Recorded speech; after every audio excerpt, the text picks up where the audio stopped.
নিজের নাম লেখা চটের ব্যাগ উপহার দিয়ে প্লাস্টিক নিয়ে সচেতনতা প্রচারে নেমেছেন তৃণমূল বিধায়ক। ২৬ বিধানসভা ভোটের দিনক্ষণ এখনো ঘোষণা হয়নি এবং এবারে দলের পক্ষ থেকে তাকে আবারও টিকিট দেওয়া হবে কিনা সেই বিষয়েও নিশ্চিত নন। তারপরেও দলের এবং সাধারণ মানুষের নজর কাটতে আগে থেকে ময়দানে নেমে পড়েছেন শাসক দলের বিধায়ক মশাই। তবে বিজেপির কটাক্ষ যে ভয় পেয়ে আগে থেকে কৌশলে ভোট প্রচারে নেমেছেন বিধায়ক। কর্মীদের হাতে দলীয় পতাকা, বিধায়কের ছবি, এলাকায় ঘুরছেন উত্তর হাওড়ার বিধায়ক, ঠিক যেন ভোট প্রচারের আগে জনসংযোগ বাড়ানোর ছবি। শনিবার উত্তর হাওড়ার ফকিরবাগান এলাকায় তৃণমূল বিধায়ক গৌতম চৌধুরীকে দেখা গেল প্লাস্টিক বর্জনের জন্য সচেতনতার প্রচার করতে। এলাকা ঘুরে বাড়ি বাড়ি এবং দোকানে দোকানে গিয়ে মানুষকে সচেতন করতে দেখা গেল। দেখুন ছবি। प्लास्टिक छोड़ दीजिए, प्लास्टिक हटाओ, फूड बैग अपनाओ। आज इस मुहिम के तहत हमारे उत्तर हावड़ा के माननीय विधायक शिल्पकार विधायक तमाम का सभी दुकानदारों के साथ सभी घर घर इसी निवेदन के साथ पहुंच रहे हैं कि आप प्लास्टिक का जितना हो सके इस बैग ये सारा जीवन नहीं है। इस बैग सारा जीवन প্লাস্টিক যেমন দূষণ ছড়ায় তেমনই নিকাশি সমস্যা তৈরি করে এমনই বোঝান তিনি। পাশাপাশি বিধায়ককে দেখা গেল তার নাম লেখা কাপড়ের ব্যাগ মানুষকে উপহার দিতে। তবে কি প্লাস্টিক বর্জনের সচেতনতার প্রচারের মাধ্যমে ভোটের আগেই কৌশলে মানুষের মন জয় করে নিতে চাইছেন গৌতম চৌধুরী? উঠছে প্রশ্ন। प्लास्टिक हटाओ, फूड बैग अपनाओ। आज इस मुहिम के तहत हमारे उत्तर বিজেপি নেতা উমেশ রায় এ নিয়ে কটাক্ষ করে বলেন, এসআইআর নিয়ে ভয় পেয়ে গেছে তৃণমূল, তাই ব্যাগ উপহার দিয়ে ভোট প্রচারে নেমে পড়েছেন বিধায়ক। কি বলছেন উমেশ রায়, শুনবো। গৌতম চৌধুরী 2013 সালের কর্পোরেশন নির্বাচন লড়ে কাউন্সিলর হলেন। উনি হয়েছেন হাওড়া কর্পোরেশনের এমআইসি কনজারভেন্সি, যার দায়িত্বই হাওড়াকে পরিষ্কার পরিচ্ছন্ন রাখা। আর হাওড়া সবথেকে বড় সমস্যা হচ্ছে জল নিকাশি, যে জল নিকাশির বাধা দেয় প্লাস্টিক। এর আগে জীবনে কোনোদিন আমরা গৌতম চৌধুরীকে প্লাস্টিক নিয়ে সচেতন হতে দেখিনি। উনি এমআইসি থাকাকালীনও উনি কিছু করেননি। ওনার টেনিওর শেষ হওয়ার পর ডক্টর সুজয় চক্রবর্তী অ্যাডমিনিস্ট্রেটর হওয়ার পর অনেকবার এরকম প্রচার করেছেন, কিন্তু 100% ফেলিওর আছে। সব দোকানে সব জায়গায় প্লাস্টিকের ব্যাগ পাওয়া যাচ্ছে। এসআইআর হওয়ার পর গৌতম চৌধুরী ভয় পেয়েছেন। উনি রাস্তায় নেমে গেছেন প্রচার করার জন্যে। বাড়ি বাড়ি গিয়ে নিজের ছবি লাগিয়ে নিজের নাম লেখা ব্যাগ দিচ্ছেন। উনি একটা এলাকায় 4টে কাপড়ের ব্যাগ দিয়ে দিলে কি অ্যাওয়ারনেস হবে? উনি নিজের ইলেকশনের প্রচার করছেন, দিকে দিকে ঘুরছেন। সেটা উন্নয়নের পাঁচালী হোক না বিবেকানন্দ জয়ন্তী হোক, কোনো বিষয় ছাড়ছেন না। যেখানে যাচ্ছেন বিবেকানন্দ জয়ন্তীতে যুব দিবসের সবথেকে বড় কাট আউট অভিষেক ব্যানার্জির আর গৌতম চৌধুরীর ছিল। এনারা সব বিষয়টাকেই রাজনীতি করছেন।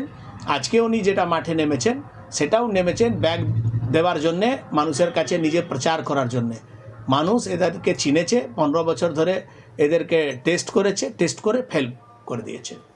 গৌতম চৌধুরী 2013 সাল। যদিও এই অভিযোগ উড়িয়ে বিধায়ক গৌতম চৌধুরী বলেন, এটা কোনো ভোটের প্রচার নয়। প্রতি বছর বর্ষার অনেক আগেই তারা মানুষকে সচেতন করেন যাতে নিকাশির কোনো সমস্যা না হয়। গত 22শে জানুয়ারি উত্তর হাওড়ার বিজেপির পরিবর্তন সংকল্প সভায় এসে বিরোধী দলনেতা শুভেন্দু অধিকারী হাওড়া পুরসভার পরিষেবা নিয়ে সমালোচনা করেন। কি বলেছেন গৌতম চৌধুরী, শুনবো। না, এটা বিধানসভা নির্বাচনকে সামনে রেখে নয়, এটা সারা বছর তো আমরা মানুষের পাশে থাকি। এটা হচ্ছে বর্ষার আগে আমরা একটা অ্যাওয়ারনেস ক্যাম্প করলাম, কারণ আমরা দেখেছি যে সমস্ত এলাকায় বর্ষাতে জল জমে এবং আমরা যখন ড্রেনগুলো ডিসিল্টিং করতে যাই তখন 90% খালি প্লাস্টিক ওঠে। প্লাস্টিকের বোতল, প্লাস্টিকের প্যাকেট, দোকান থেকে প্লাস্টিক নিয়ে যাচ্ছে, মুড়ি নিচ্ছে, মাছ নিচ্ছে, মাংস নিচ্ছে। ওই প্লাস্টিকগুলো নিয়ে মানুষ কী করছে, ডাইরেক্ট সেগুলো নর্দমায় ফেলে দিচ্ছে। এই প্লাস্টিক কোনোদিন কোনোদিন মৃত হয় না, কোনোদিন মারা যায় না। ওই প্লাস্টিক থেকে কিন্তু জলটা জমে এবং প্রত্যেকটা, আমি সবথেকে যেটা বেশি আজকে শুরু করলাম 24, 25, 26 আমাদের টোটাল অ্যাওয়ারনেস থাকবে ফকিরবাগান। আমরা চটের ব্যাগ দিয়ে চটের ব্যাগ দিয়ে মানুষকে সচেতন করছি যে এই ব্যাগ নিয়ে আপনারা বাজারে যান, সেখান থেকে আপনারা সামগ্রী কিনে নিয়ে এসে এই ব্যাগটা সারা জীবনের মতন রেখে দিন, বাড়িতে রেখে দিন। কারণ আমরা তৃণমূল কংগ্রেস করি, আমরা মানুষের চিন্তাভাবনা করি সারা বছর। তাই বর্ষায় যে মানুষের যে কষ্ট, আমরা তাই এটাকে অন্তত আমরা 4-5 মাস আগে থেকে এই অ্যাওয়ারনেসটা শুরু করলাম, যাতে মানুষকে আমরা সচেতন করলাম। মানুষ সাড়া দিচ্ছে, মানুষও বলছে যে বর্ষায় জল জমে, মানুষ এটাও বলছে যে প্লাস্টিকের জন্যে আমরা নর্দমায় ফেলি বলে উপায় নেই। আমাদের প্লাস্টিক দোকানে গেলে প্লাস্টিক আমরা আমাদেরকে দোকানেই থেকে মাল জিনিসপত্র দিচ্ছি। আপনার নাম লেখা ব্যাগ দিচ্ছেন মানুষকে? লেখা ব্যাগের সাথে কোনো ব্যাপার নেই, জাস্ট ওটা দলের সহকর্মীরা বাড়ি বাড়ি পৌঁছে দিয়েছে।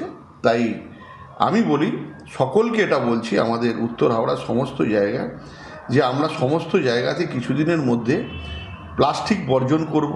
আমরা কাপড়ের ব্যাগ, চটের ব্যাগ এবং সমস্ত দোকানদারকে আমরা এটাকেও অ্যাওয়ারনেস করব দোকানদের কাছে, যে আপনারাও প্লিজ প্লাস্টিক বর্জন করে কাপড়ের ব্যাগ চালিয়ে যাবেন। এটা আমরা চালিয়ে যাব, কারণ বর্ষার সময় আমাদের খুব ট্রাভেল হয়। কারণ মানুষ তো আমাদেরকে বলে আমরা ছুটে যাই, যখন ছুটে যাই তখন দেখি একটা ড্রেন ডিসেন্টিং হলে পরে লরি লরি প্লাস্টিক উঠছে। খালি প্লাস্টিকটা যদি তুলে দিতে পারি তখনই দেখছি জলটা আবার চলমান হয়ে যাচ্ছে, নর্দমা ড্রেনের জল।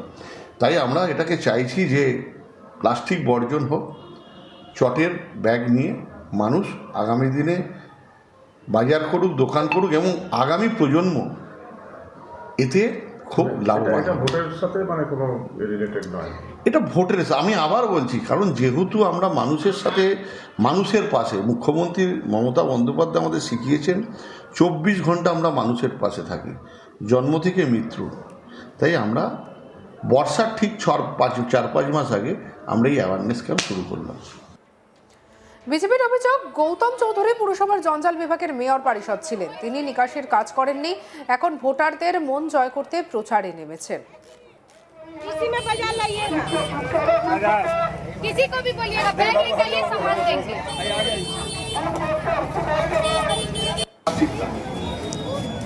ये प्लास्टिक जिंदा रहता है, तो उसी लिए हम लोग आज फकीर बागान में आए हैं। নিজের নাম লেখা চটের ব্যাগ উপহার দিয়ে প্লাস্টিক নিয়ে সচেতনতা প্রচারে নেমে পড়েছে তৃণমূল বিধায়ক। 26 বিধানসভা ভোটের দিনক্ষণ এখনো ঘোষণা হয়নি এবং এবারে দলের পক্ষ থেকে তাকে আবারও টিকিট দেওয়া হবে কিনা সেই বিষয়ে নিশ্চিত নয়। তারপরেও দলের এবং সাধারণ মানুষের নজর কাটতে আগে থেকে ময়দানে নেমে পড়ল বিধায়ক মশাই। সঙ্গে রাখুন আজ তাক বাংলাকে সাবস্ক্রাইব করতে ভুলবেন না।